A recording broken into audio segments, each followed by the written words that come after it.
आज बात करते हैं एक ऐसे रहस्य की जो सेंट हेलेना पब्लिक स्कूल से जुड़ा हुआ है। एक ऐसा स्कूल जो रातों रात वीरान हो गया। आखिर उस रात ऐसा क्या हुआ था? चलिए पता लगाते हैं। सोचिए, एक पूरा का पूरा स्कूल जिसमें बच्चे और टीचर्स थे, बस एक रात में गायब हो गया। ये कोई मामूली कहानी नहीं है। ये एक ऐसी पहेली है जिसने सालों तक सबको उलझाए रखा। तो आइए इस रहस्य की परतों को एक एक करके खोलते हैं। तो हमारी कहानी हमें ले जाती है 15 साल आगे, जब अर्नब नाम का एक पूर्व छात्र अपने पुराने वीरान पड़े स्कूल में वापस लौटता है। उसके मन में बस एक ही सवाल था, आखिर उस रात हुआ क्या था? और जैसे ही अर्नब उस जंग लगे गेट को खोलकर अंदर जाता है ना, एक अजीब सी भारी खामोशी उसका स्वागत करती है। ऐसा लग रहा था मानो हवा में डर घुला हो और वक्त यहीं आके जम गया हो। लेकिन अंदर का जो मंजर था वो तो और भी ज्यादा हैरान करने वाला था। ऐसा लग रहा था जैसे स्कूल के सभी लोग अचानक किसी काम के बीच से ही बस हवा में गायब हो गए हों। मतलब हर चीज जस की तस पड़ी थी। बेंचों पर आधे खाए हुए टिफिन बॉक्स, नलों से अभी भी पानी टपक रहा था और कॉपियों में अधूरे लिखे हुए वाक्य थे। ऐसा लग रहा था मानो किसी ने एक झटके में समय को रोक दिया हो। अब अर्नव अपने पुराने क्लासरूम की तरफ बढ़ता है, 6B। धूल भरी डेस्क और कुर्सियों के बीच उसकी नज़र सीधे ब्लैकबोर्ड पर लिखे कुछ शब्दों पर पड़ती है और उन शब्दों को देखकर उसके दिल में एक डर बैठ जाता है। उस पर लिखा था, उनके पीछे मत जाना, उनके चेहरे मत देखना। ये शब्द ऐसा लग रहा था जैसे किसी ने कांपते हुए हाथों से जल्दबाजी में लिखा हो। एक चेतावनी, पर किसके लिए और किससे? और फिर उसकी नज़र पड़ती है तारीख पर, 14 मार्च।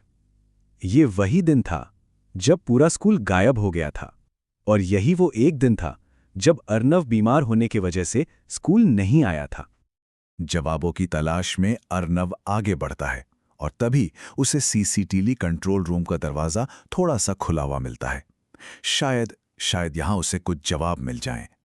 अंदर धूल भरी मशीनों के बीच एक टेप अब भी वीसीआर में लगा हुआ था। उस पे लिखा था, हॉलवे आखिरी रिकॉर्डिंग। अर्नव के हाथ कांप रहे थे, पर उसने हिम्मत करके प्ले का बटन दबा दिया। फुटेज शुरू होती है। सब कुछ नॉर्मल लगता है। बच्चे हॉलवे में हंस खेल रहे हैं, बातें कर रहे हैं। लेकिन फिर अचानक सब एक साथ एक ही पल में रुक जाते हैं। एक अजीब सी खामोशी में उन सबके सिर धीरे धीरे एक ही दिशा में घूमने लगते हैं। उनके चेहरों पर कोई भाव नहीं था, जैसे वो किसी के वश में हो। और फिर वो सब एक साथ बिना कुछ बोले बाहर की तरफ चलने लगते हैं। लाइन में जो सबसे आखिरी बच्ची थी वो अचानक रुक जाती है और धीरे से कैमरे की तरफ मुड़ती है। और जो अर्नव देखता है उससे उसकी सांसें रुक जाती हैं। उस लड़की की आंखें वो पूरी तरह से काली थीं। और फिर टेप से एक बहुत ही धीमी फुसफुसाहट वाली आवाज आती है। लड़की कहती है, वह यहां है। इसके बाद स्क्रीन पर सिर्फ खरखराहट रह जाती है। जो खौफनाक मंजर टेप में कैद था, अब वो हकीकत बनने वाला था। अर्नब डर से कांपता हुआ मॉनिटर से पीछे हटता है और ठीक उसी पल उसे गलियारे से किसी के कदमों की धीमी आवाज सुनाई देती है। टक टक टक। कोई आ रहा था। उसकी आवाज डर से कांप रही थी। फिर भी वो हिम्मत करके पूछता है, कौन है वहां? कोई जवाब नहीं आया। बस वो कदमों की आहट और करीब आती जा रही थी। और जैसे ही अर्नब पलटता है, उसके पैरों तले जमीन खिसक जाती है।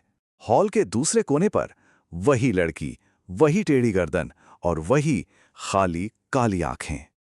वो लड़की अपना एक हाथ उठाती है और छत की तरफ इशारा करती है।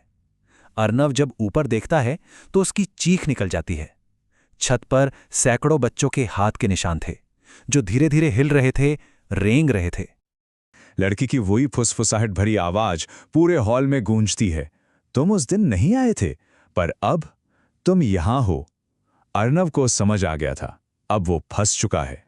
अर्नव अब एक पल भी नहीं रुकता। वो अपनी जान बचाने के लिए भागता है। जैसे ही वो मेन गेट के पास पहुंचता है, वो जोर से अपने आप बंद हो जाते हैं। स्कूल की हर खिड़की से दर्जनों काली परछाइयां उसे घूर रही थी। वो किसी तरह गेट फांदकर बाहर भाग निकलता है। अर्नव को लगा कि वो उस खौफ से बच निकला है, लेकिन ये उसकी सबसे बड़ी भूल थी। वो साया अब उसके घर तक आ पहुंचा था। उस रात अर्नव की आंखों में नींद नहीं थी। लड़की का वो चेहरा उससे बार बार दिख रहा था। और फिर ठीक सुबह के 3:15 पर उसके दरवाजे पर हल्की सी 3 दस्तकें होती हैं। ठक ठक ठक। और फिर दरवाजे के उस पार से एक बच्चे की आवाज आती है।